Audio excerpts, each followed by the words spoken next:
မိတ်ဆွေတင်ဒီဘဝမှာချမ်းသာမှာလားဆင်းရဲမှာလားဆိုတာကိုဘေးရင်တွက်ကြည့်လိုက်မယ်နော်ဘေးရင်တွက်နည်းလေးကိုပြောပြပေးမယ်အရင်ဆုံးအနေနဲ့ဆရာရဲ့ဗီဒီယိုလေးကိုအပေါင်းလေးကိုနှိပ်အသေးပေးပြီးတော့ကွန်မန့်ရေးပါ share လေးတွေလုပ်ပေးခဲ့ပါနော်မိတ်ဆွေများအားလုံးမိမိတို့ရဲ့လက်ရှိဘဝမှာချမ်းသာကြော်ကြားပြီးတော့အောင်မြင်မှာလားဆင်းရဲမှာလားဆိုတာကိုဘေးရင်တွက်ကြည့်လို့ရတဲ့လက်ဆန်းပညာရက်တစ်ခုကိုမေတ္တာလက်ဆောင်မျှဝေပေးပါမယ်နော်အယုံဆုံးအနေနဲ့မိမိရဲ့မြန်မာမွေးသက်ကလေးကိုဒီမွေးနံနဲ့ပေါင်းမွေးနံကနန်းနဲ့ပေါင်းမွေးနံကနန်းဆိုတာဘာလဲဆိုတော့တနင်္ဂနွေသားသမီးဆိုရင်1တနင်္လာသားသမီးဆိုရင်2အင်္ဂါသားသမီးဆိုရင်3ဗုဒ္ဓဟူးသားသမီးဆိုရင်4ကြာတာပရိသားသမီးဆိုရင်5တောက်ကြသားသမီးဆိုရင်6စနေသားသမီးဆိုရင်9ရာဟုသားသမီးဆိုရင်8အဲ့ဒါလေးမှတ်ထားပေးပါနော်မွေးနံကနန်းဆိုတာအဲ့ဒါဖြစ်ပါတယ်မိမိရဲ့မြန်မာမွေးသက်ကလေးကိုဒီမွေးနံကနန်းနဲ့ပေါင်းပြီးရင်6နဲ့စားလို့ကျွင်းတဲ့အကျွင်းကိုမှတ်ထားပြီးတော့တစ်ကျွင်းကနေပြီးတော့3ညာကျွင်းထီအောင်ဆရာကဟောကိန်းတွေကိုမေတ္တာလက်ဆောင်ပြောပြပေးပါမယ်နော်ဥပမာဆရာကမြန်မာလူ1349ခုနှစ်မှာဆရာကမွေးပါတယ်1349ခုနှစ်မှာမွေးတော့ဆရာစနေသားဖြစ်တဲ့အတွက်ခွန်နဲ့ပေါင်းရမယ်စနေနိုင်ရဲ့ကဏ္ဍကခွန်ဖြစ်ပါတယ်နော်အဲဒါကြောင့်ခွန်နဲ့ပေါင်းရင်1349ကိုခွန်နဲ့ပေါင်းရင်1356ရမယ်နော်56ကို6နဲ့စားဟုတ်လား6နဲ့စားတဲ့ချိန်မှာနော်14 1 9တလီ9 5နော်55ခွန်နဲ့49နော်9 5 45 1 6နော်ဒီ6ဆို9ဆရာခွန်ကျွင်းပါတယ်ဆရာရဲ့မြန်မာမွေးသက်ကလေးကိုမွေးနံကနန်းနဲ့ပေါင်း6နဲ့စားတဲ့ချိန်မှာဆရာကခွန်ကျွန်းပါတယ်ခွန်ကျွန်းတဲ့အတွက်ကြောင့်ခွန်ကျွန်းဟောကိန်းကိုဖတ်ရပါမယ်နော်နားထောင်မရပါမယ်ကဲမိမိတို့လည်းမိတ်ဆွေတို့အားလုံးလည်းလိုက်ပြီးတော့တွက်ကြည့်ပါမိမိရဲ့မြန်မာမွေးသက်ကလေးကိုမွေးနံကနန်းနဲ့ပေါင်း6နဲ့စားမွေးနံကနန်းနဲ့ပေါင်းလို့ရတဲ့ကနန်းကို6နဲ့စားပြီးရင်အကျွန်းကိုမှတ်ထားပြီးတော့အကျွန်းကိုနားထောင်ပေးရပါမယ်နော်တစ်ကျွန်းကနေ3ညာကျွန်းထီအောင်ဆရာကပြောပြပေးမယ်နော်တစ်ကျွန်းတဲ့မိတ်ဆွေများအားလုံးကတော့တဲ့အများရဲ့အလယ်မှာထင်ပေါ်ကြော်ကြားမဲ့ဇာတာရှင်တွေဖြစ်ကြပါတယ်နော်တစ်ကျွန်းဇာတာရှင်တွေပေါ့တစ်ကျွန်းတဲ့လူတွေကပြီးတော့အများပရိသတ်နဲ့ပတ်သက်တဲ့ဆက်နွယ်တဲ့လုပ်ငန်းတွေအမှုပညာလုပ်ငန်းစတဲ့လုပ်ငန်းများနဲ့ထင်ပေါ်ကြော်ကြားတဲ့ပြီးတော့ကိုတက်ကျွမ်းတဲ့ပညာရဲ့နယ်ပယ်မှာပေါ်ပူလာဖြစ်ပြီးတော့အောင်မြင်မဲ့ဇာတာရှင်ဖြစ်ပါတယ်တဲ့နှစ်ကျွန်းတဲ့လူတွေကတော့ချမ်းသာကြွယ်ဝတတ်တဲ့တထေးတကြွယ်ဇာတာတွေဖြစ်ပါတယ်တဲ့ကုန်စီကူးတန်းရောင်းဝယ်ခြင်းငွေကစားခြင်းဈေးကွက်တည်ထွင်ခြင်းစတဲ့လုပ်ငန်းတွေစီးပွားရေးပြင်ကံတရားကြောင့်ပါငွေကြေးထိပ်တန်းကြွယ်ဝချမ်းသာမှုကံမြင့်မားတဲ့ဇာတာများဖြစ်ကြပါတယ်တဲ့တုံညာကျွန်းတဲ့လူတွေကတော့တဲ့မင်းဆိုးရာဇာနဲ့အုပ်ချုပ်မှုပိုင်းအကြီးအကဲပိုင်းဇာတာရှင်များဖြစ်ကြတယ်တဲ့မင်းဆိုးရာဇာနဲ့ပတ်သက်ပြီးတော့အခွင့်အလမ်းမြကောင်းများပေါ်တတ်တဲ့ဇာတာမျိုးလည်းဖြစ်ကြပါတယ်တဲ့နော်ဒီအကျွန်း၃ခု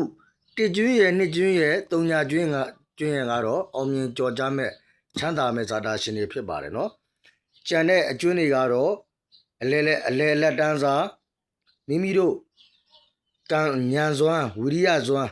အားထုတ်နိုင်မှအောင်မြင်ကြော်ကြားပါလိမ့်မယ်နော်ဆိုတာတစ်ကျွန်းရဲ့နှစ်ကျွန်းရဲ့၃ညာကျွန်းရဲ့ကတော့ကံတရားရဲ့ဖိမမှုကြောင့်တေချာပေါက်ကြီးပွားမဲ့ချမ်းသာမဲ့လူတွေဖြစ်ပါတယ်ကြံသောအကျွန်းများကတော့မိမိတို့ရဲ့ဉာဏ်ဝိရိယအားစိုက်မှုကြောင့်တော့ကြီးပွားနိုင်ပါတယ်နော်ဟိုဆရာမိတ်ဆွေတို့ကိုမေတ္တာလက်ဆောင်ဟောကြားပေးခဲ့တာကတော့မိတ်ဆွေတို့အားလုံးဒီဘဝမှာချမ်းသာမှာလားဆင်းရဲမှာလားဆိုတဲ့ဘေးရင်တွက်နီးကိုမေတ္တာလက်ဆောင်ပြောပြပေးခဲ့တာဖြစ်ပါတယ်ဆရာပြောပြပေးခဲ့တဲ့ဗီဒီယိုဖိုင်လေးကမိတ်ဆွေများအားလုံးအတွက်အကျိုးရှိတယ်ဆိုရင်ဆရာရဲ့ဗီဒီယိုဖိုင်လေးကိုအပေါင်းလေးကိုနှိပ်အသေးပေးပြီးတော့ကွန်မန့်ရေးပါ share လေးတွေလုပ်ပေးခဲ့မယ်နော်ဆရာကတော့ဆရာကြီးမင်းသိန်ခကြီးတပည့်ရင်ဆရာရဲမှန်အောင်ဖြစ်ပါတယ်ဆရာထံမှာဘေးရင်မေးခြင်းနဲ့လက္ခဏာမေးခြင်းနဲ့တားတော့ဘေးတင်ဧကန်တဘေးရင်မေးခြင်းနဲ့မိတ်ဆွေတွေကဆရာကိုဓာတ်ရိုက်ဖုန်းခေါ်ပြီးတော့မေးလို့ရပါတယ်ဘေးရင်ညံပူဇော်ကယူပါတယ်နော်အိမ်ရောင်းကျင်တာခြံရောင်းကျင်တာမြေရောင်းကျင်တာကားတွေကြောက်တွေစက်ပစ္စည်းတွေဆိုင်ကယ်တွေ တန်ဖိုးကြီးပစ္စည်းတွေအများဆုံးရောင်းထွက်စေဖို့အထူးတိုက်ရိုက်တဲ့စင်တွေပြုလုပ်ပေးပါတယ်အာမခံနဲ့ပါအခြေအမှာသစ္စာဖောက်ခံရတာ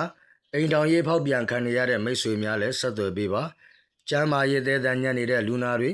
အောက်လန်းပညာဆုံးပညာကဝေပညာတွေနဲ့တိုက်ခိုက်ခံထားရတဲ့မိတ်ဆွေများလည်းဆက်သွယ်ပေးပါအကျွေးတွေပြန်ရဖို့အကျွေးတွေကြေဖို့နေ့စဉ်ငွေကြေးလက်လာပတွေပွင့်လန်းစေဖို့ဈေးရောင်းကောင်းစေဖို့လောင်းကစားအရှုံးများနေတဲ့မိတ်ဆွေတွေအမျက်ငွေတွေချက်ချင်းရအောင်ပုံနကဘလူးမင်းကြီးရဲ့စီမံတွေဆောင်ရွက်ပေးပါတယ်အိမ်ကထွက်သွားတဲ့ယောက်ျားမိန်းမသားသမီးတွေချက်ချင်းပြန်လည်ရောက်ရှိလာစေဖို့ပျောက်သွားတဲ့တန်ဖိုးကြီးရတနာပစ္စည်းတွေချက်ချင်းပြန်လည်ရရှိစေဖို့ဘဝရဲ့ရည်မှန်းချက်တွေပြည့်စုံလာစေဖို့အမှုခင်းကိုနိုင်ဖို့ရန်သူတွေကိုအောင်မြင်ဖို့မိမိလုပ်နေတဲ့လုပ်ငန်းဆောင်တာတွေမှာအောင်မြင်တိုးတက်ကြီးပွားချမ်းသာစေဖို့အောင်မြင်တဲ့အမှုပညာရှင်ကြီးတွေဖြစ်စေဖို့ယာဒူးတိုးဖို့နေရာကောင်းရဖို့လက်ရှိနေရာမှာတည်မြဲစေဖို့လက်ရှိနေရာကနေပြောင်းရွှေ့ခွင့်ရစေဖို့လိန်တူချစ်သူများအစဉ်ပြေစေဖို့မိဘစကားနားမထောင်တဲ့ရင်သွေးငယ်တွေမိဘစကားနားထောင်လာစေဖို့အချုံနှောင်ဖန်စီခံရတဲ့မိတ်ဆွေများလည်းအချုံနှောင်ဖန်စီကနေချက်ချင်းလွတ်မြောက်စေရန်အထူးရရရာစီမံဆောင်လက်ဖွဲ့တွေဆောင်ရွက်ပေးပါတယ်ကလေးနာမည်ပေးဆိုင်နာမည်ပေးလုပ်ငန်းနာမည်ပေးကုမ္ပဏီနာမည်ပေး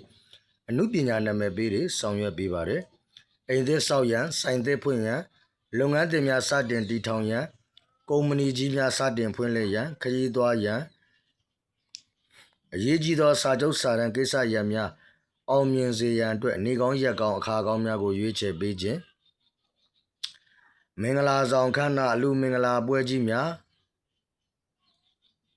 မင်္ဂလာဆောင်ခမ်းနားအလူမင်္ဂလာပွဲကြီးများကလေးမီဖွားခွဲစိတ်ရန်အိမ်သစ်ဆောက်ရန်အိမ်ပနက်ရရန်ဆိုင်ပနက်ရရန်နေကောင်းရက်ကောင်းအခါကောင်းများကိုရွေးချယ်ပေးခြင်းပိယသိတိဒနာသိတိလာဘသိတိစသည်အဆောင်လက်ဖွဲ့ပစ္စည်းများကိုပြည်တွင်းပြည်ပကိုအိမ်တိုင်ရာရောက်ပို့ဆောင်ပေးပါတယ်ဆရာရဲ့ဖုန်းနံပါတ်တွေကတော့39 956 988 858ပြီးတော့39 98 304လုံး256ဖြစ်ပါတယ်နော်အဲ့ဒီ39 956 988 858အဲ့ဒီဖုန်းနံပါတ်က Viber အကောင့် Telegram အကောင့်ရှိပါတယ်အဲ့ဒီအကောင့်တွေကနေပြီးတော့ဆက်သွယ်ပြီးတော့မေးလို့လည်းရပါတယ်နော်ပြည်ပမှာနေထိုင်ကြတဲ့မိတ်ဆွေတွေကတော့အဲ့ဒီအကောင့်တွေကနေပြီးတော့ဆက်သွယ်ပြီးတော့မေးကြပါပြည်တွင်းကမိတ်ဆွေတွေကတော့ဆရာကိုဓာတ်ရိုက်ဖုန်းခေါ်ပြီးတော့မေးကြပါဆရာရဲ့ဗီဒီယိုဟောကမ်းမှာလာမေးခြင်းနဲ့ဆိုရင်တော့နှောကုန်းကျေးရွာရေဦးမြို့နယ်စကိုင်းတိုင်းမှာဆရာနေပါတယ်ဆရာရဲ့ဗီဒီယိုဟောကမ်းမှာလည်းလာမေးလို့ရပါတယ်နော်မလာခင်မှာဆရာကိုဖုန်းကြိုဆက်ပေးပါခொနရသားသမီးအားလုံးကျမ်းမာချမ်းသာ၍စာဝတ်နေရေးတွေချောင်လည်ကြပါစေမိမိရဲ့မိသားစုနဲ့သူပျော်ရွှင်ဝမ်းမြောက်စွာနေထိုင်နိုင်ပြီးတော့အလူတန်းတွေလည်းပြုလုပ်နိုင်ကြပါစေလို့ဆရာကဆုမွန်ကောင်းတောင်းပေးလိုက်ပါတယ်နော်